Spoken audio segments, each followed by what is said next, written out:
Roughly 3 billion years ago, life flickered into existence. Tiny, single-celled organisms in the cradle of Earth's oceans, blindly evolving, unaware of what they were. Fast forward to around 6 million years ago, and the first hominids began to walk upright. They weren't pondering metaphysics, but they were beginning to ask something new. Where is safety? Where is food? And soon, who am I? It wasn't until Homo sapiens arrived, about 300,000 years ago, that those questions deepened. Unlike our evolutionary cousins, we didn't just react, we reflected. We painted caves, told stories, buried the dead. For the first time, the mind was asking not just how to survive, but why to exist at all. Around 10,000 years ago, in a lush stretch of land known as the Fertile Crescent, humanity did something radical. We stopped chasing food and started growing it. The agricultural revolution began, and with it came cities, structures, systems, symbols. People gathered in places like Uruk, in ancient Mesopotamia, forming the earliest known urban civilizations. For the first time, humans had the luxury to sit still and think, not just about the stars or the gods, but about justice, meaning, and the soul. Civilization gave us stability, and from stability came philosophy. In the Indus Valley, early societies engineered remarkable sanitation systems. They channeled waste through underground drains, not because it was philosophical, but because it was practical. But isn't that philosophy too? Turning chaos into order, discomfort into dignity. In every pipe laid, in every street planned, there was an early whisper of what would become ethics. Meanwhile, in Egypt, death was not an end, it was a beginning. The Great Pyramids weren't just tombs, they were testaments to a belief in transcendence. To the Egyptians, the afterlife was a mirror of the physical world, one you could only enter through ritual, righteousness, and readiness. Every block of stone was laid with a purpose, to preserve the soul, to answer the eternal question, what happens when we die? As civilizations matured, so too did our structures of power. In Babylon, King Hammurabi inscribed his laws into stone, not just to control, but to define morality. What is fair? What is just? His code may sound brutal to modern ears, but it laid the groundwork for justice, based not on strength but on standards. In China, myths of floods and salvation birthed the idea of virtue-based leadership. Yu the Great, who tamed the raging Yellow River, wasn't just a hero, he was a symbol of order, of wisdom, and perhaps most importantly of the belief that power should serve the people, not itself. This notion evolved into what Chinese thinkers later called the mandate of heaven, the idea that a ruler's legitimacy was tied to their moral worth, an idea still echoed in revolutions centuries later. While Egypt and Mesopotamia focused on stability, Greece turned inward. City-states like Athens became hotbeds of thought. Philosophers like Socrates, Plato, and Aristotle didn't just accept the world, they questioned it. What is virtue? What is truth? What is the good life? They argued in public forums, challenged each other in dialogues, and wrote books that still shape our minds today. It was in this intellectual crucible that philosophy truly became its own discipline, one that dissected reality, stripped away assumption, and dared to ask, what if everything we know is wrong? In India, philosophical thought took on a different form. Texts like the Upanishads and the Bhagavad Gita wrestled with identity, duty, and the eternal cycle of rebirth. Unlike Greek logic, Indian philosophy explored unity, that beneath all difference lies oneness. In the Americas, the Maya, the Inca, and the Aztecs explored existence through cycles of time, sacred geometry, and a deep relationship between the cosmos and the soul. They too asked the big questions, not through dialectics, but through ceremony, myth, and observation. From the ziggurats of Mesopotamia to the pyramids of Mesoamerica, from Confucian order to Platonic ideals, we see a species obsessed not just with surviving but with understanding. Philosophy isn't a luxury, it's a necessity, because it's not enough for humans to eat, sleep, and reproduce. We must know. We must question. We must search for meaning in the silence of the stars and the noise of our own thoughts. That is the thread that runs through our story, a longing to understand what it means to be alive. Welcome to the next episode of our Crash Course Philosophy series. Roughly 3 billion years ago, life flickered into existence. Tiny single-celled organisms in the cradle of Earth's oceans, blindly evolving, unaware of what they were. Fast forward to around 6 million years ago, and the first hominids began to walk upright. They weren't pondering metaphysics, but they were beginning to ask something new. Where is safety? Where is food? And soon, who am I? It wasn't until Homo sapiens arrived, about 300,000 years ago, that those questions deepened. Unlike our evolutionary cousins, we didn't just react, we reflected. We painted caves, told stories, buried the dead. For the first time, the mind was asking not just how to survive, but why to exist at all. Someday, one of these humans might watch this video and ponder, why do we need to know about this stuff? How does philosophy affect my life?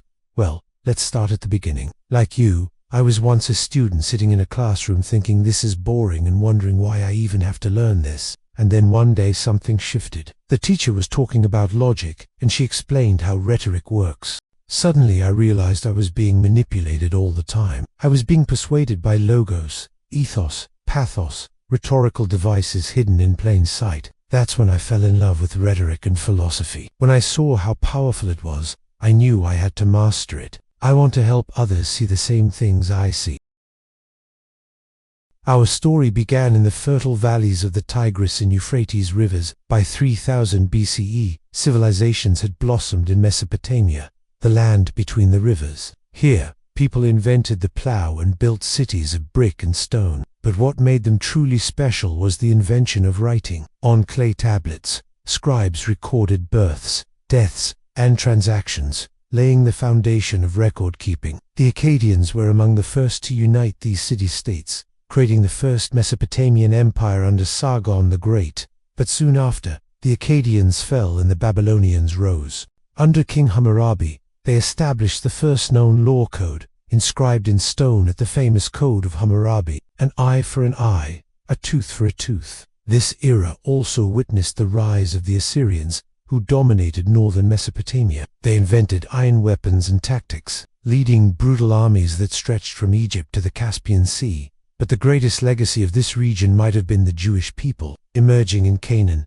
they worshipped one God, Yahweh, and eventually formed a kingdom under King David and his son Solomon. The stories of creation, law, and prophecy were recorded in the Torah, forming the foundation of Judaism. However, by 586 BCE, the Assyrians and Babylonians destroyed the kingdom of Judah, scattering the Jews across the diaspora. Their story would not end here. It was only beginning. To the west, the Egyptian kingdoms rose along the Nile. Around 3100 BC, Menes unified Upper and Lower Egypt, establishing the first dynasty. For over 2,000 years, pharaohs ruled, building massive tombs and temples to honor their gods. Pharaoh Akhenaten even attempted to revolutionize religion by focusing on one god alone, Aten. The Egyptians also excelled in mathematics, astronomy, and medicine. Papyrus scrolls reveal a complex understanding of the human body. The Ebers papyrus lists over 700 remedies, while the Edwin Smith's surgical papyrus provides insights into surgical procedures. By 1500 BCE, however, the new kingdom collapsed, leaving Egypt vulnerable. Foreign rulers seized control until Alexander the Great brought stability in 332 BCE. After Alexander's death, Egypt became part of the Ptolemaic kingdom. Cleopatra, the last active ruler, sought to restore Egypt to its former glory. She invited Greek and Roman scholars, patronized arts and culture, and negotiated peace with Rome. Yet her efforts ultimately failed. In 30 BCE, Octavian defeated Mark Antony and Cleopatra, ending the era of the pharaohs. In the Far East, two civilizations thrived. Along the Yellow River, the Shang dynasty arose in 1600 BCE. They cast intricate bronze vessels, crafted chariots, and kept records on oracle bones. However, around 1046 BCE, a new dynasty emerged, the Zhou. King Wu of Zhou overthrew the Shang and ushered in the spring and autumn period, a time of cultural flourishing. During this era, the concept of the mandate of heaven emerged, justifying rulership based on virtue and performance. If the ruler lost the mandate, the Zhou proclaimed, they could be overthrown. This principle shaped Chinese politics for millennia. Beyond the Yellow River, another civilization grew. The modern state of Guangdong traces its roots back to the kingdom of Yu, which flourished around 330 BC.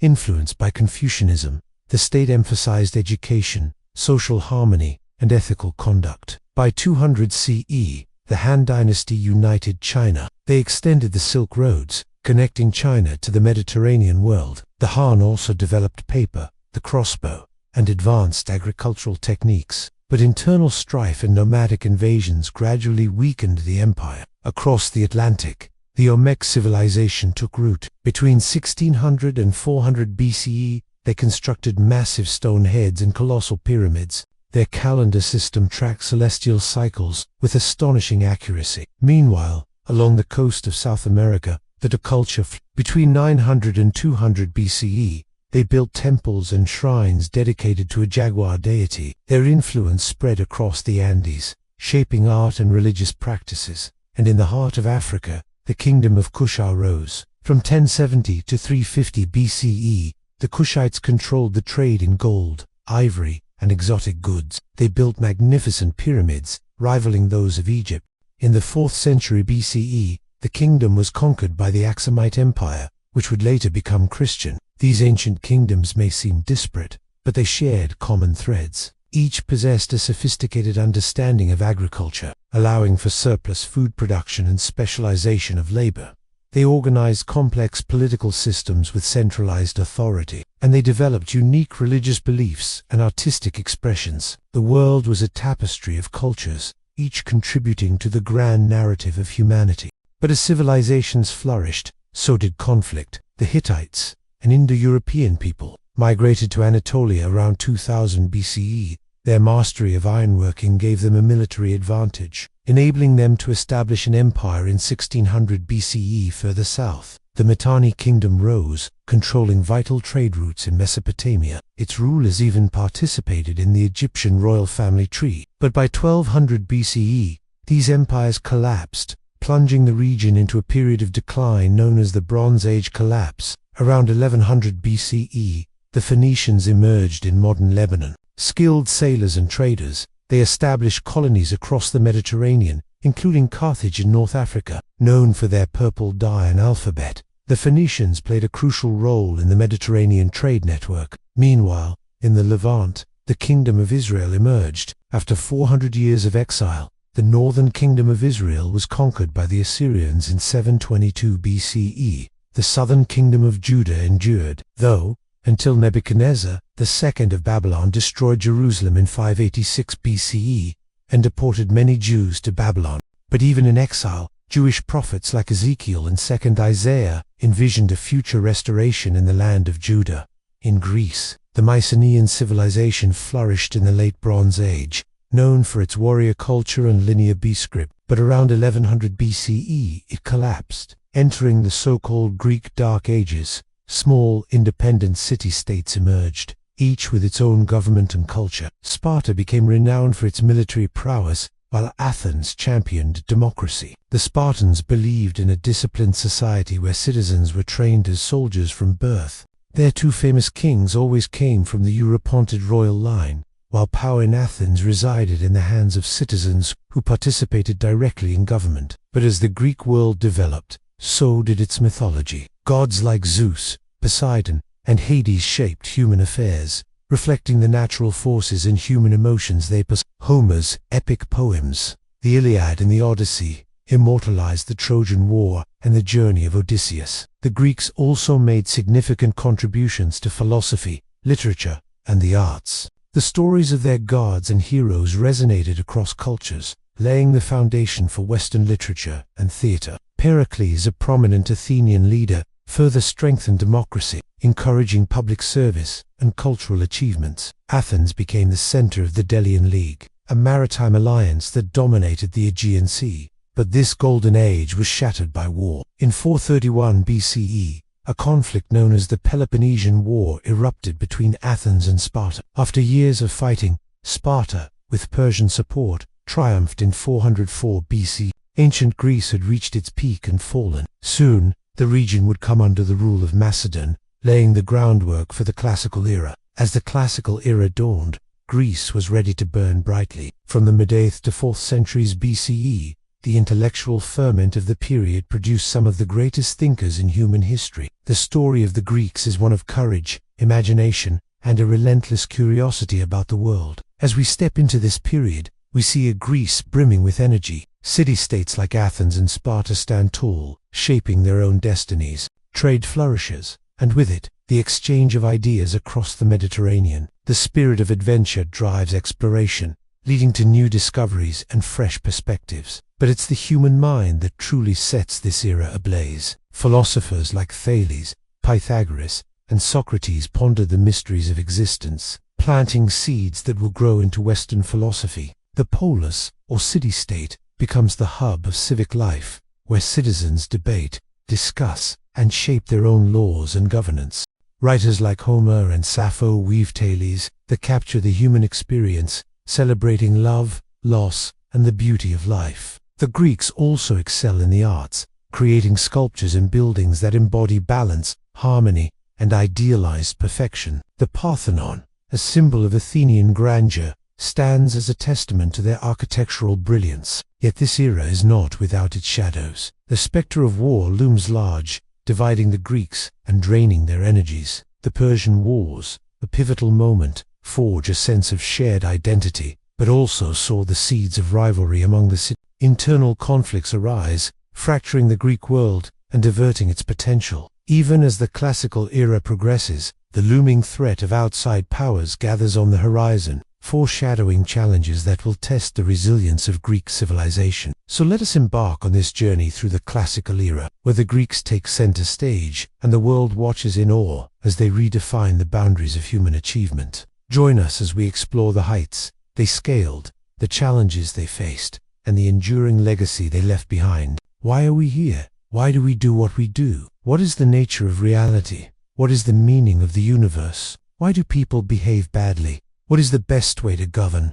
What is justice? What is love? If you have ever paused to wonder about these things, you've been doing philosophy. Look, let's be honest. Most of us do want to spend our days debating abstract theories or writing treatises on the nature of being. Most of us just get on with living our lives. But despite our mundane routines, we are all philosophers in our own way. Even if we don't realize it, we're all trying to figure out how to live, what to believe, and how to navigate the complexities of the world around us. We make choices based on our values, our beliefs, and our understanding of right and wrong. In other words, we're all engaged in the process of philosophizing, whether we consciously choose to or not. But while we may all philosophize in our own way, there is more to the discipline than everyday reasoning. Philosophy as an academic subject has a long and rich history. Let us take a quick journey through time to see how it has evolved and what it has meant for our understanding of ourselves and the world around us. Imagine a bustling marketplace filled with merchants and customers haggling over prices.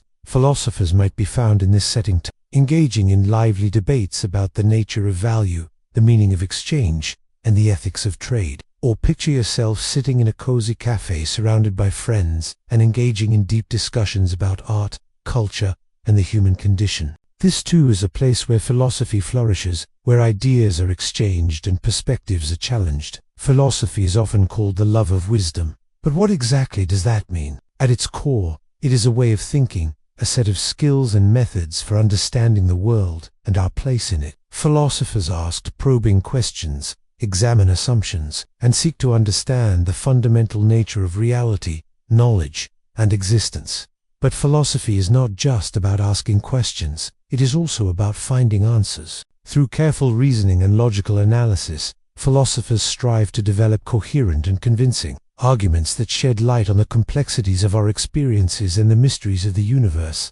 But hold up. Before we dive into the nitty-gritty of philosophical inquiry, let's take a moment to appreciate the big picture. Philosophy is not an isolated pursuit. It is deeply intertwined with other aspects of human culture and society. For example, consider the impact of philosophy on art and literature. Philosophical ideas about beauty, truth, and the nature of reality have inspired countless works of art and literature throughout history. Similarly, philosophy has had a profound influence on our legal and political systems. Thinkers like John Locke and Jean-Jacques Rousseau helped shape our ideas of individual rights and democracy. Philosophy is not confined to the ivory towers of academia. It is alive and well in our everyday lives, influencing our decisions, shaping our perspectives, and challenging us to think critically about the world around us. Now that we have established that philosophy is all about exploring fundamental questions, seeking answers through critical thinking, and influencing various aspects of our lives. Let's dig deeper into some of the key areas of philosophical inquiry. First up, metaphysics, which explores the fundamental nature of reality. Metaphysics asks questions like, what is existence? What is time? And is there a God? Next, we have epistemology, which deals with the nature and limits of knowledge. Epistemology grapples with questions such as, how do we acquire knowledge? What are the sources of knowledge? And what are the limits of human understanding? Then there is ethics, which examines questions of right and wrong, good and evil, and moral responsibility. Ethics asks questions like, what is the basis of morality? What is the good life? And how should we treat others? Aesthetics is another fascinating branch of philosophy that explores the nature of beauty, art, and taste. Aestheticians ponder questions like, what is beauty? What makes a work of art great? And how do we appreciate beauty in different forms? Logic is the branch of philosophy that deals with correct reasoning and argumentation. Logicians study the principles of valid inference, the construction of sound arguments, and the detection of fallacies or flaws in reasoning. Finally, political philosophy examines the nature of government, justice, and the relationship between individuals and society. Political philosophers explore questions like, what is the ideal form of government? What are the rights and duties of citizens? And what is the basis of political authority? Each of these branches of philosophy raises its own set of complex and challenging questions, and each one offers a unique lens through which to understand the world around us. But it's important to remember that philosophy is not a static or rigid set of ideas. It is a dynamic and evolving discipline that continues to grapple with new challenges and incorporate fresh perspectives. For example, the rise of artificial intelligence has given rise to new questions about the nature of consciousness, the limits of machine intelligence, and the ethical implications of advanced technologies. Philosophers today are at the forefront of these discussions, working to develop frameworks and approaches that can help us navigate the complexities of the digital age. So you might be wondering, how does any of this relate to my everyday life? Well, philosophy is not just an academic exercise.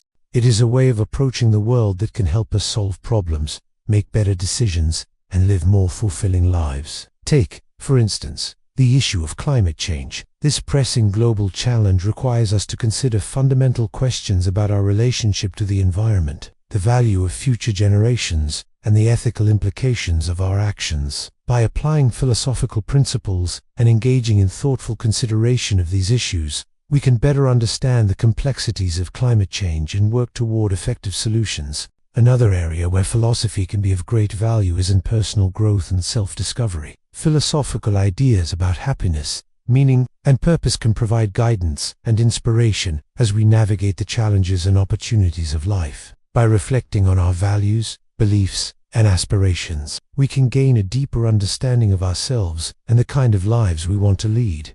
Philosophy is not always comfortable or easy. It often involves confronting difficult questions, challenging our own beliefs, and acknowledging the complexity and ambiguity of the world around us. But it is precisely this willingness to engage with these challenges head-on that makes philosophy such a powerful tool for personal growth and self-discovery. Think about it. By embracing the process of philosophical inquiry, we open ourselves up to new ideas, perspectives, and ways of thinking. We learn to question our assumptions, challenge our beliefs, and consider alternative viewpoints. Through this process, we develop a deeper understanding of ourselves, our values, and our place in the world. So don't be afraid to ask tough questions, to challenge conventional wisdom, and to embrace the discomfort that comes with grappling with big ideas. It is in this discomfort that we often find the greatest opportunities for growth and In fact, let's try it out together. Here is a simple yet profound question for you to ponder. Do you think there is such a thing as free will? Do you believe that you have the ability to make your own choices independent of external influences or internal constraints?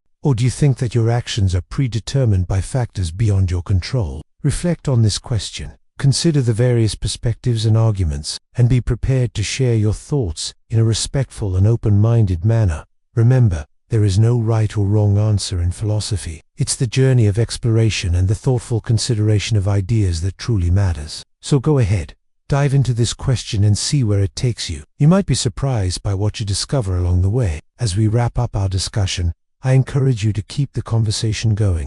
Share your thoughts, insights, and questions with others. Engage in respectful dialogue, listen to different perspectives, and continue to explore the fascinating world of philosophy. Who knows, you might just make an original contribution to this ancient and ever-evolving field of study. After all, the story of philosophy is still being written, and you have a chance to add your own voice to it. Philosophy is wild, it's messy, it makes you uncomfortable, and if you look closely, you can see why. All around us are people shouting at each other, and usually it's about something that they don't know anything about. But why is that? What is philosophy doing to them? What did philosophy ever do to bring this upon itself? Well, first off, there's a lot of bad philosophy out there. Like all fields, there are loads of people claiming to know things when they really don't. And I'm not talking about earnest kids arguing about whether Plato or Aristotle is better. I'm talking about charlatans selling pseudo-philosophy as a quick fix for everything. People like Jordan Peterson, who pretends to be a psychologist, but is really a self-help guru selling repackaged conservatism. Or people like Robert Robbie Jones, who claims that his book Atheism, a very short introduction, is a comprehensive overview of atheism while completely ignoring what most atheists actually think. Then there's the abuse of logic. Philosophers have spent thousands of years building tools to help us reason properly, but conspiracy theorists use them to confirm what they already believe, not disprove it. They cherry-pick arguments, make false equivalencies, and commit logical fallacies. This isn't their fault though. It's ours because we taught them how. When people like Jordan Peterson cherry-pick examples to fit their agenda, it's because we let them. When conspiracy theorists ignore evidence, it's because we let them. Pseudo-philosophy and bad arguments have infected the world, but that's not philosophy's fault, that's ours. But there's something worse than pseudo-philosophy and bad arguments. It's the lack of philosophy. Every day we hear stories of school boards banning books, politicians censoring curricula, states removing library books. When this happens, we are losing philosophy. And we need philosophy now more than ever, because we face problems that previous generations could never imagine. We face pandemics and climate change and economic inequality and war. And if we're not careful, we will destroy ourselves. Now, how could philosophy help us avoid this fate? Well, that's hard to say, but I think it starts with thinking properly. The first step to solving any problem is understanding it. And the first step to understanding any problem is clear, rigorous thinking. If we can cultivate that, if we can teach it to our children and encourage it in our communities, we might stand a chance. Without it, we don't, and that's where the attack on critical thinking comes in. According to UNESCO, attacks on the right to freedom of expression and the safety of journalists and scholars have increased by 328% over the past decade. And this should worry us, because learning philosophy isn't just about memorizing facts, it's about learning how to think, learning how to analyze, evaluate, synthesize, and communicate ideas. It's about understanding concepts and using them to solve problems. It's also about accepting criticism, considering alternative points of view and articulating your positions clearly. And when you learn these skills, you can apply them anywhere. You learn how to read critically, write persuasively, and think logically. You learn how to ask the right questions, consider multiple perspectives, and solve complex problems. You learn how to think, and that is incredibly powerful. But the attack on critical thinking doesn't end there. People sometimes think that philosophy is too abstract, irrelevant to their lives. But that's nonsense. Philosophy isn't just about abstract ideas. It's about applying those ideas to our everyday lives. Questions like who am I and what is the good life aren't abstract, they're personal, and answering them can help us live better. Philosophy is relevant to everyone. It's not just for academics. It's for anyone who wants to understand the world and their place in it. It's for anyone who wants to be a more effective communicator, a better critical thinker, and a more engaged citizen. And let me say that again. Philosophy is for anyone who wants to be a more effective communicator, a better critical thinker, and a more engaged citizen. These are not niche skills. These are universal ones. Everyone needs them, and the world needs them. Now, I know all of this sounds serious, and it is, but philosophy isn't always a somber affair. Some of the greatest philosophers have been incredibly funny and playful, like the ancient Greek philosopher Diogenes. He lived in a barrel, made fun of luxury, and challenged the status quo. Or the 20th century Ludwig Wittgenstein. He once said that if you really want to upset someone, tell them they're saying something true. And that's just two examples. There are plenty more. Philosophers often challenge conventional wisdom and poke fun at society's norms, and that can be hilarious. Just look at South Park or The Simpsons or Black. Most of them have a philosophical streak. They're about challenging authority, poking fun at society, and asking deep questions. Philosophy isn't always about serious lectures and dusty books. It's about asking questions and challenging assumptions, and that can be a lot of fun. So what do we need to do? Well, we need to embrace philosophy, not reject it. We need to teach critical thinking in schools and support teachers who promote it. We need to ensure that libraries remain accessible and protect the freedom of speech. We need to be more aware of cognitive biases and avoid confirmation bias. We need to welcome disagreement and be open to different points of view. And finally, we need to realize that philosophy is not just for academics, it's for everyone. It's for anyone who wants to understand the world and their place in it. It's for anyone who wants to be a more effective communicator, a better critical thinker, and a more engaged citizen. This isn't a utopian fantasy. It's a pragmatic plan, and it's not about silencing anyone. It's about amplifying everyone. It's about giving everyone a voice. And that's something that we should all be able to get behind. Thanks for watching. And here we are. Welcome to the dawn of the modern age. You might be thinking, hey, wait a minute, this looks familiar. That's because many of us grew up hearing stories of classical antiquity, of heroes and gods and myths. Stories can shape whole civilizations. Take, for example, the legend of Romulus and Remus, the twin founders of Rome. According to legend, they were abandoned as babies, raised by a she-wolf, and eventually killed each other.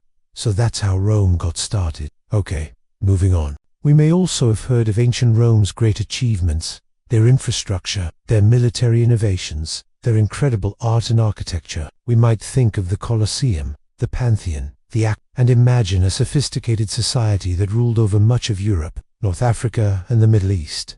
But what really defined ancient Rome was the rule of law. The Roman Empire kept detailed records of laws and court decisions, which provided guidance for citizens on how to behave and the consequences if they did untake. Romans applied the rule of law consistently to everyone, from the emperors to the slaves, which set it apart from many other societies of the time. But we probably know ancient Greece for two things: the Olympics and democracy. Athenian democracy was the first government in the Western world that allowed citizens to vote for leaders. And we should also know that only men were considered citizens. Slaves and foreigners were excluded. However, despite its flaws, Athenian democracy gave regular people a chance to participate in the political process. So no matter what else we think about ancient Greece, we should remember them for giving us this gift.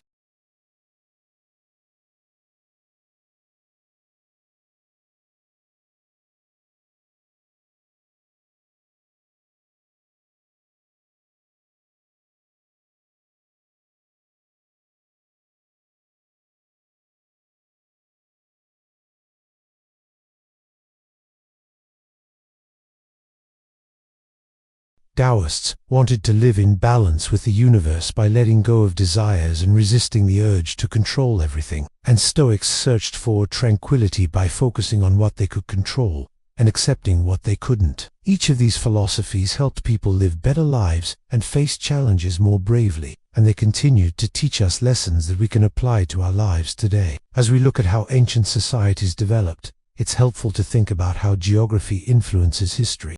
Ancient Greece was made up of hundreds of small states and islands, so city-states like Athens became centers of trade, culture, and politics. Meanwhile, the Roman Peninsula had fewer natural barriers, allowing for easier communication and transportation, which contributed to the unification of Italy under Rome.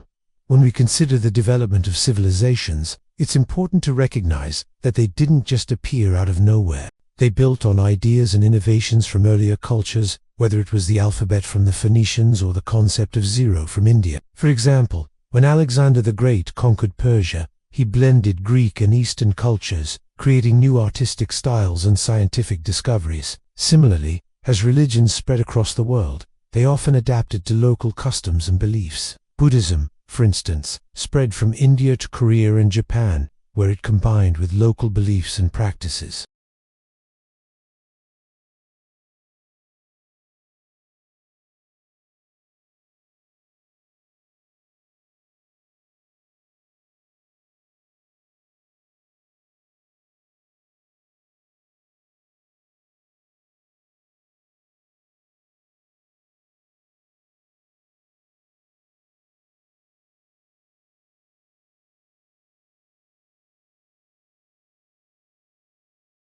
Further north in Mesoamerica, the Maya built impressive pyramids and developed a sophisticated understanding of mathematics, astronomy, and writing. Their calendar was remarkably accurate, and they made significant advancements in agriculture, including the use of crop rotation and irrigation. Now, even though these civilizations thrived for centuries, they ultimately collapsed. There are lots of theories about why this happened. Maybe it was climate change, or maybe it was overpopulation, or maybe it was warfare. Whatever the reason, it's worth noting that these collapses didn't happen in a vacuum. They took place against the backdrop of larger global changes, including the spread of disease and the rise and fall of empires. In short, while studying ancient civilizations can feel like a journey to a far-off time and place, it's essential to remember that they were part of a larger interconnected world. As we move forward in time, it'll become clear that ideas, people, and objects moved across vast distances.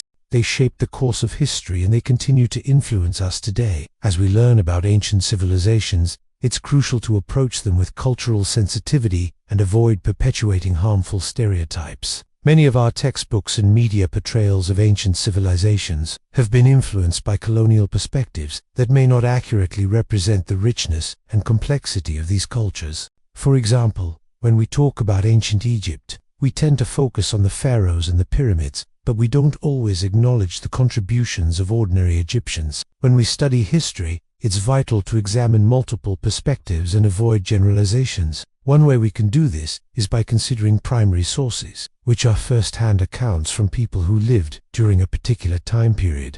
By reading ancient texts, artwork, and other artifacts, we can gain a deeper understanding of ancient civilizations without imposing our own biases or assumptions. Another important thing to remember is that ancient civilizations weren't static. They evolved over time and were shaped by a variety of factors, including geography, environment, and interactions with other cultures.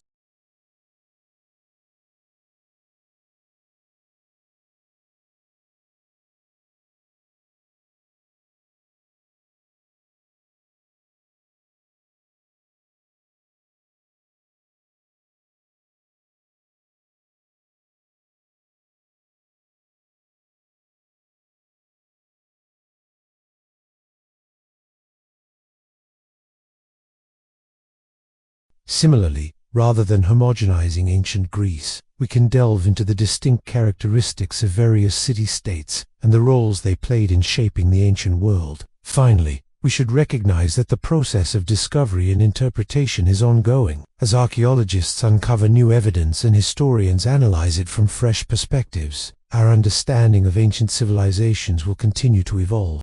By remaining open to new interpretations and engaging in respectful dialogue, we can challenge stereotypes and gain a deeper appreciation for the richness and complexity of the ancient world. Now that we've learned about some of the early civilizations in the Eastern Hemisphere and the Americas, it's time to set sail and explore further. Join us next time as we venture across the oceans to uncover the mysteries of African and Asian civilizations.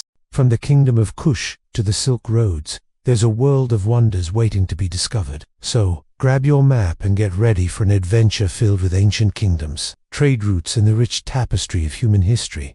See you next time.